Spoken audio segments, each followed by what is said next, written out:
পুনৰবাৰ স্বাগতম জনাইছো আমাৰ অন্যটি ভিডিঅ'লৈ।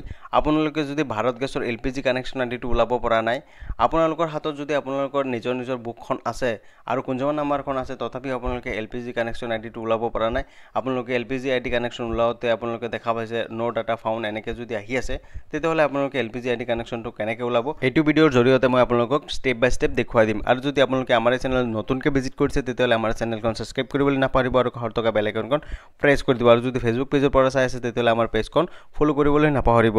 আপোনালোকে ভিডিঅ'টো প্ৰথমৰ পৰা শেষলৈকে চাই থাকিব, তেতিয়াহ'লে আপোনালোকে নিজৰ এলপিজি কানেকশ্যন আইডিখন ওলাব পাৰিব। চ' কেনেকৈ ওলাই মই সেইটো ওলাব পৰা নাই। আপোনালোকে এলপিজি আইডি কানেকশ্যন ওলাওতে আপোনালোকে দেখা পাইছে নো ডাটা ফাউণ্ড এনেকৈ যদি আহি আছে, তেতিয়াহ'লে আপোনালোকে এলপিজি আইডি কানেকশ্যনটো কেনেকৈ ওলাব এইটো ভিডিঅ'ৰ জৰিয়তে মই আপোনালোকক ষ্টেপ বাই ষ্টেপ দেখুৱাই দিম। আৰু যদি আপোনালোকে আমাৰ চেনেল নতুনকৈ ভিজিট কৰিছে, তেতিয়াহ'লে আমাৰ চেনেলখন ছাবস্ক্ৰাইব কৰিবলৈ নাপাহৰিব আৰু কাষত থকা বেল আইকনখন প্ৰেছ কৰি দিব। আৰু যদি ফেচবুক পেজৰ পৰা চাই আছে, তেতিয়াহ'লে আমাৰ পেজখন ফলো কৰিবলৈ নাপাহৰিব। আপোনালোকে ভিডিঅ'টো প্ৰথমৰ পৰা শেষলৈকে চাই থাকিব, তেতিয়াহ'লে আপোনালোকে নিজৰ এলপিজি কানেকশ্যন আইডিখন ওলাব পাৰিব। চ' কেনেকৈ ওলাই মই সেইটো প্ৰচেছ আপোনালোকক দেখুৱাই আছোঁ। চ' প্ৰথমে আপোনালোকে গুগলৰ চাৰ্চ বাৰত আহি পেলাই চাৰ্চ কৰিব মাই এলপিজি বুলি চাৰ্চ কৰিব। তাৰপিছত আপোনাৰ লগত প্ৰথম যিটো লিংক আহিব, ইয়াত আপোনালোকে ক্লিক কৰি দিব। ক্লিক কৰি দিয়াৰ লগে লগে আপোনাৰ লগত এনেকুৱা এটা পেজ খোল খাই যাব। ইয়াত আপোনালোকে দেখা পাইছে 3টা চিলিণ্ডাৰ অপশ্যন দিয়া আছে, ভাৰত, ইণ্ডন আৰু HP। আপোনালোকে যিটো কানেকশ্যন লাগে, মই ভাৰত গেছতো দেখুৱাই আছোঁ। আপোনালোকে ভাৰত গেছৰ যিটো চিলিণ্ডাৰ আছে, ইয়াত আপোনালোকে ক্লিক কৰি দিব। চিম্পলি ক্লিক কৰি দিয়াৰ লগে লগে আপোনাৰ আগত নেক্সট আৰু এটা পেজ খোল খাই যাব। তাৰপিছত ইয়াত আপোনালোকে দেখা পাইছে বহুতকেইটা অপশ্যন এনেকৈ খোল খাই যাব। ইয়াৰ পৰা আপোনালোকে কি কৰিব, স্ক্ৰল ডাউন কৰি তলত আহিব। তলত অহাৰ পিছত আপোনালোকে দেখা পাইছে ফাইণ্ড ইউৰ 7 ডিজিট এলপিজি আইডি। ঠিক আছে, এইটো অপশ্যনত আপোনালোকে ক্লিক কৰি দিব।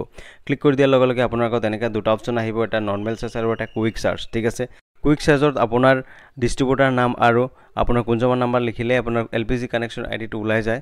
আৰু আপোনাৰ নৰ্মেল চাৰ্জত আপোনাৰ যিটো ষ্টেট হয়, আপোনাৰ ডিষ্ট্ৰিক্টটো হয়, আৰু আপোনাৰ ডিষ্ট্ৰিবিউটাৰ নামটো যিটো আছে সেইটো লিখি, আপোনাৰ কুঞ্জমান নাম্বাৰ লিখি, আপোনাৰ যিটো কেপচাৰ কোডটো দি আছে, কেপচাৰ কোডটো ফিল কৰাৰ পিছত আপোনালোকে যদি প্ৰচিডত ক্লিক কৰি দিয়ে, তেতিয়াহ'লে কিন্তু চিম্পলি আপোনাৰ এলপিজি কানেকশ্যন আইডিটো ওলাই যায়। ঠিক আছে, কিন্তু ইয়াত কি দেখাইছে যে আপোনাৰ ৰেকৰ্ড নট ফাউণ্ড বা ডাটা নট ফাউণ্ড বুলি আহি আছে। আপোনালোকে এনেকৈ কি কৰিব, আপোনাৰ চেক কৰি ল'ব, আপোনাৰ কুঞ্জমান নাম্বাৰটো মাৰিব। তাৰপিছত আপুনি কেপচাৰ কোডটো ধুনীয়াকৈ ফিল কৰিব।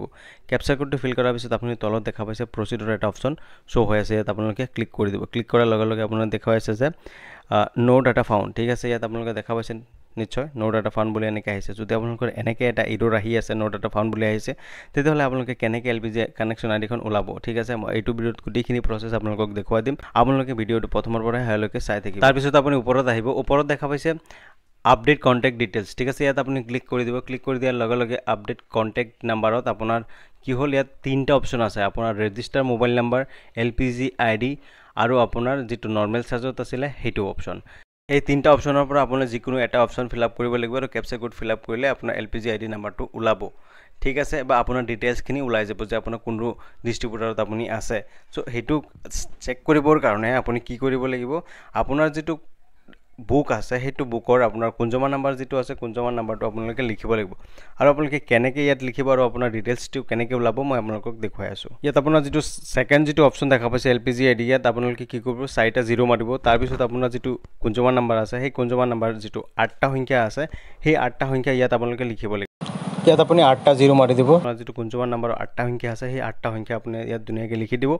তাৰপিছত আপুনি কি কৰিব, স্ক্ৰল ডাউন কৰি তলত আহিব, আৰু আপোনালোকে দেখা পাইছে কেপচাৰ কোড যিটো আহি আছে, কেপচাৰ কোডটো আপুনি ধুনীয়াকৈ ফিল কৰিব। কেপচাৰ কোডটো ফিল কৰাৰ পিছত আপোনালোকে দেখা পাইছে তলত কণ্টিনিউ এটা অপশ্যন আছে, ইয়াত আপোনালোকে ক্লিক কৰি দিব। তাৰপিছত আপোনাৰ আগত এনেকুৱা এটা অপশ্যন খোল খাই যাব। ইয়াত আপোনালোকে দেখা পাইছে SB ছাবস্ক্ৰিপশ্যন নাম্বাৰ। ঠিক আছে, আপোনাৰ SB নাম্বাৰ যিটো আছে, সেই SB নাম্বাৰটো আপোনালোকে লিখিব। ঠিক আছে, কুঞ্জমান নাম্বাৰ তলত যিটো নাম্বাৰ আছে, সেইটো SB নাম্বাৰ হয়, সেই SB নাম্বাৰটো আপোনালোকে লিখিব। মই স্ক্ৰীণতো আপোনালোকৰ ফটো এটা দি দিম, কোনটো লিখিব লাগিব। ঠিক আছে, আপোনালোকে চিম্পলি SB নাম্বাৰটো লিখিব। SB নাম্বাৰটো লিখাৰ পিছত আপোনালোকে তলত দেখা পাইছে প্ৰচিডৰ এটা অপশ্যন শ্ব' হৈ আছে। ঠিক আছে, SB নাম্বাৰটো ধুনীয়াকৈ ফিল কৰিব। ফিল কৰাৰ পিছত আপোনালোকে প্ৰচিডত ক্লিক কৰি দিব। প্ৰচিডত ক্লিক কৰি দিয়াৰ লগে লগে আপোনাৰ আগত আপোনাৰ ডিটেইলছখিনি এনেকৈ আহি যাব। ঠিক আছে, ইয়াত আপোনালোকে দেখা পাইছে আপোনাৰ নাম, আপোনাৰ কুঞ্জমান নাম্বাৰ, আপোনাৰ এলপিজি কানেকশ্যন আইডি, আপোনাৰ যিটো মোবাইল নাম্বাৰ দি আছে, সেই মোবাইল নাম্বাৰটো। চ' আজিৰ ভিডিঅ'ত এইখিনি আছিল। যদি আপোনালোকে ভিডিঅ'টো চাই ভাল পাইছে, তেতিয়াহ'লে আমাৰ এই চেনেলটো ছাবস্ক্ৰাইব কৰিব নাপাহৰিব আৰু কাষত থকা বেল আইকনটো প্ৰেছ কৰি দিব।